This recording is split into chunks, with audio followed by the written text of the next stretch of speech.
किसी चीनी दोस्त ने मुझे बताया था कि अगर चीनियों का आपस में इत्तेफाक देखना है तो बिजवान काउंटी जरूर जाना।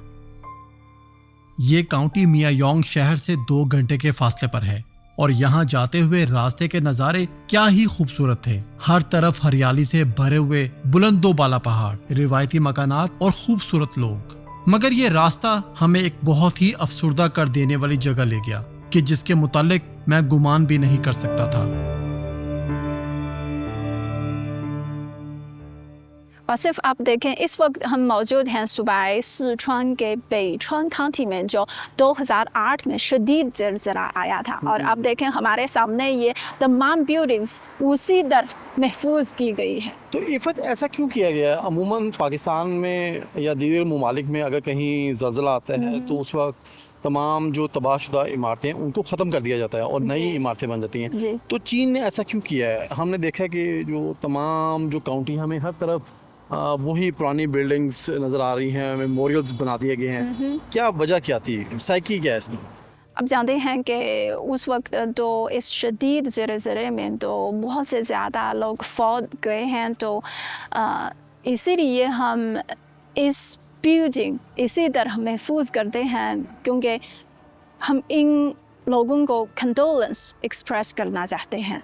और दूसरा पर्पस ये है कि हम तो कुदरती आफात को रिस्पेक्ट करने की ज़रूरत है। ये हमें रिमाइंड करने के लिए ये इसी तरह हम महफूज करते हैं। तो जब ज़लज़ला आया था उस वक्त चाइनीज़ हुकूमत का कैसा रिस्पॉन्स था? चीनी गवर्नमेंट ने फ़ौरन ही रिएक्ट किया है और चीन में जो तमाम फोर्सेस अरेंज करके यहाँ जो मदद करते हैं। और इस ख़ास तौर पर हम चीनी लोग पाकिस्तान को शुक्रिया अदा करना चाहते हैं, क्योंकि इस ज़लज़ला के फ़ौरन बाद ही पाकिस्तानी हुकूमत ने तो 2 तियारे के ज़रिए तो हमें हंगामी इमदादी सामान पहुँचा। इनमें तो 20,000 टन्स शामिल हैं और खान और दवाइयात सब कुछ है। तो हमें जो चीनी लोग पाकिस्तान का शुक्रगुजार हैं, तो रियली यही हमारी दरमियान दोस्ती है।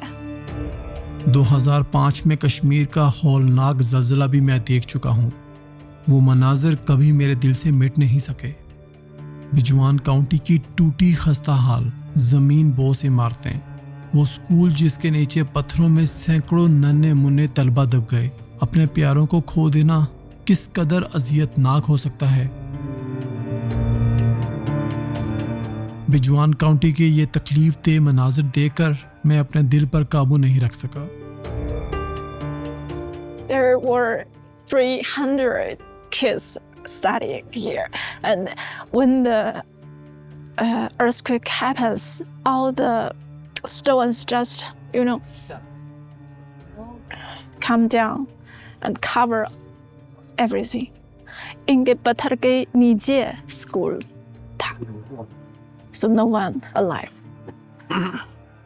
All the 3 kids were buried under the steps. Yes.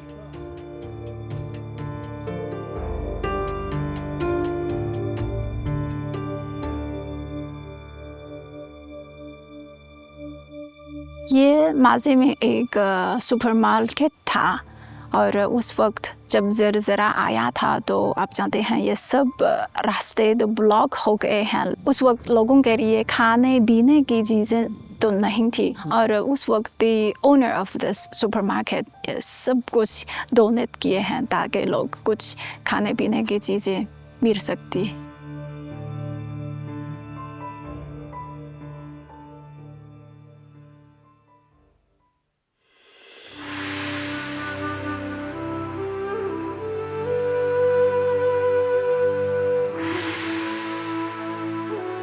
जी, आज के दिन का इख्तिताम होने जा रहा है।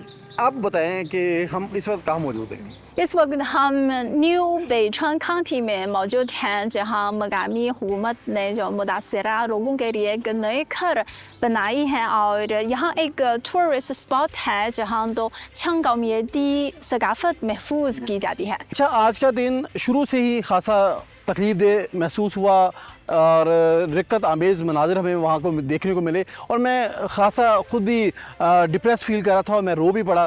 लेकिन आज के इस सफ़र के दौरान जो मैंने सीखा है कि हुकूमतें इस तरह के आफात, इस तरह की तकलीफ़ से रुकती नहीं हैं, बल्कि वो अपनी आवाम, अपने मुल्क के लिए मज़ीद पहले से ज़्यादा जज्बे से काम करती हैं और अपनी कौम को मज़ीद आगे लेकर जाती हैं।